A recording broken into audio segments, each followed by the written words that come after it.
Assalamualaikum warahmatullahi wabarakatuh. Perkenalkan, nama saya Kaila Salsabila dari kelas 11 IPA SMA Muhammadiyah 5 Jakarta. Di video kali ini, saya akan membahas hidrolisis garam. Apa sih yang dimaksud dengan hidrolisis garam itu? Hidrolisis garam adalah penguraian garam oleh air atau reaksi ion-ion garam oleh air. Garam-garam yang mengalami hidrolisis adalah garam yang mengandung ion dari asam lemah atau basa lemah. Sedangkan garam yang berasal dari asam kuat atau basa kuat tidak bisa mengalami reaksi hidrolisis.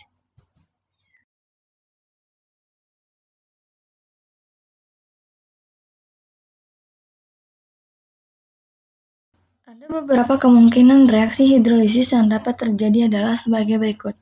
1. Ion garam bereaksi dengan air dan menghasilkan ion H+, menyebabkan konsentrasi ion H+ lebih besar daripada konsentrasi ion OH- sehingga larutan bersifat asam. 2. Ion garam bereaksi dengan air dan menghasilkan ion OH-, menyebabkan konsentrasi ion H+ lebih kecil daripada konsentrasi ion OH- sehingga larutan bersifat basa. 3. Ion garam tidak bereaksi dengan air sehingga konsentrasi ion H+ dan ion OH- di dalam air tidak berubah dan larutan bersifat netral.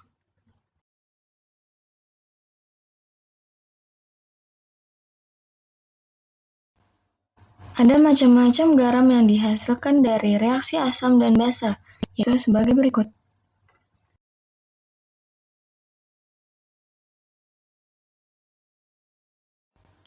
1. Garam yang terbentuk dari asam lemah dan basa kuat. Garam yang berasal dari asam lemah dan basa kuat dalam air mengalami hidrolisis sebagian.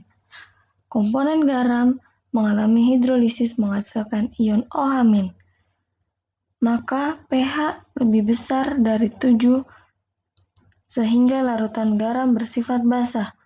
Contoh, CH3COONA, KCN, CAS.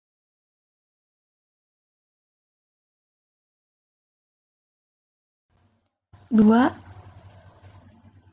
Garam yang terbentuk dari asam kuat dan basa lemah.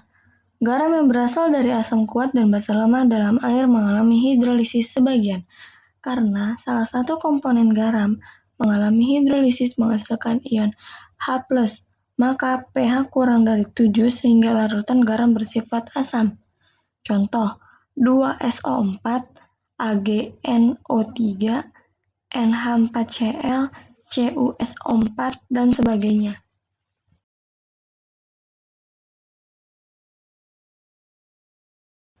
3. Garam yang terbentuk dari asam lemah dan basa lemah.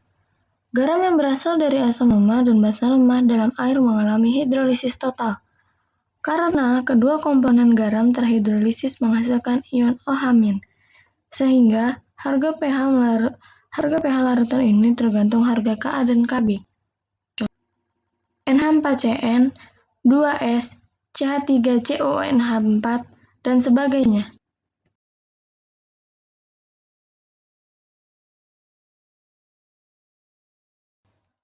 4.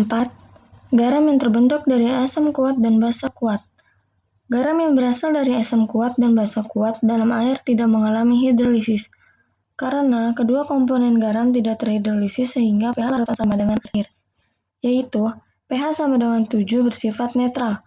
Contoh, NaCl, Na2SO4, NaNO3, KCl, K2SO4, Ba, dan sebagainya.